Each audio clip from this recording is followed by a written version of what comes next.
Good afternoon. Thank you for joining me, Journey of Faith.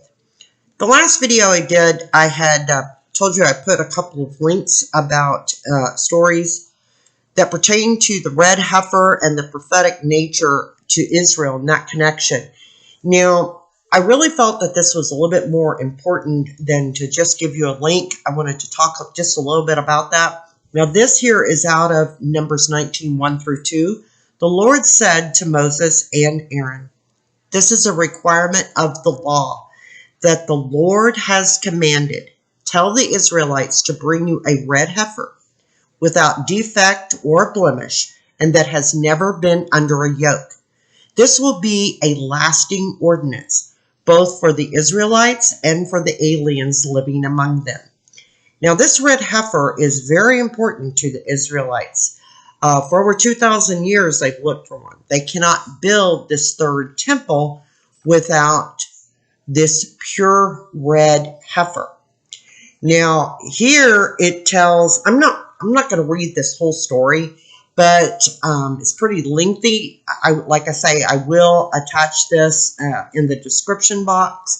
But this tells the qualifications that the red heifer needs in order for the third temple to be built.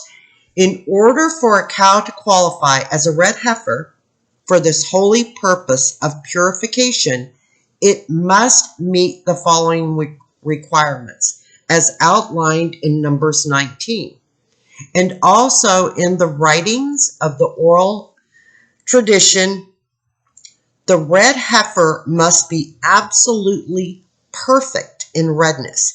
Even 2 hairs of any other color will disqualify it. Even its hooves must be red.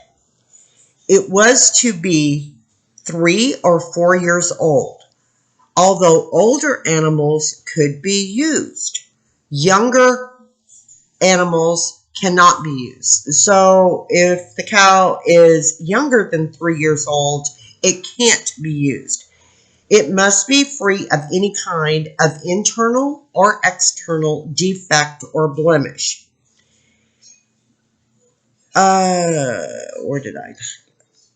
Here we go. It must not have been used for any type of physical labor and never have been placed under a yoke, not even once. Only an animal that meets all these requirements may be used to provide the ashes of purification process in fulfillment of the commandment. Now, back in, I believe it was 97, there was a red calf that was believed to be pure that was born in Israel. Turned out, after a little while, it had some blemishes, so it did not qualify. Now, about a month or so ago, a farmer out of Texas, he actually had 5. Rabbi was brought to Texas. They did an inspection of it. Turns out they're pure. They have been taken to Israel so that they can start the construction of the third temple there in Jerusalem. The Temple Institute and other groups worldwide were set up with the goal of building the third temple on the temple on the mount. Now here, this talks a little bit more about the prophetic meaning, about what the red cow or the red calf, either one, what that means. The red heifer, which is also known as the red cow, was a cow brought to the priest for sacrifice in the Hebrew Bible. Jewish and Christian fundamentalists believe that once a red heifer is born, they will be able to rebuild the third temple on the mount in Jerusalem.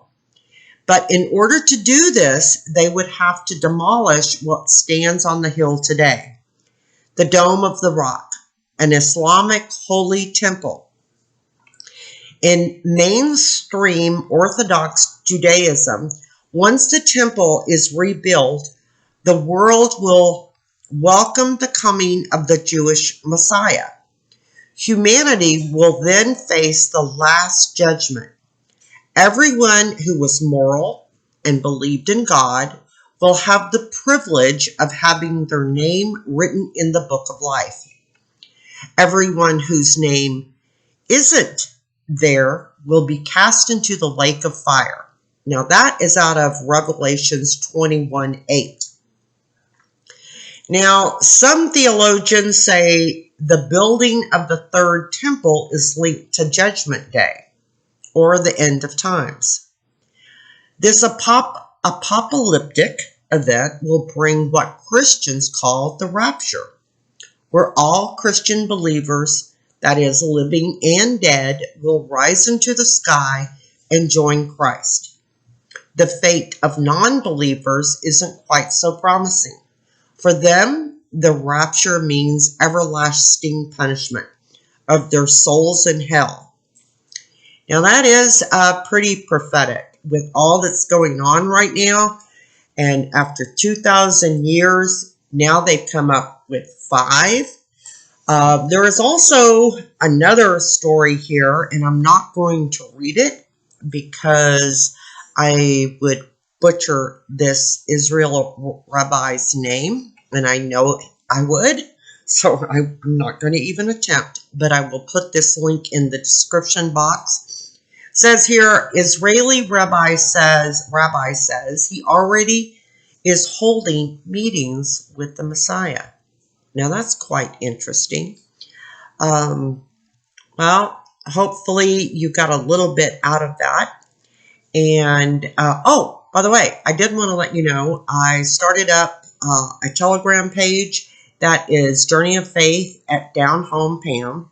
That's not with a .com, .net, anything. Don't know why I couldn't get .com, but they said it wasn't available. I will also put that in the description box below.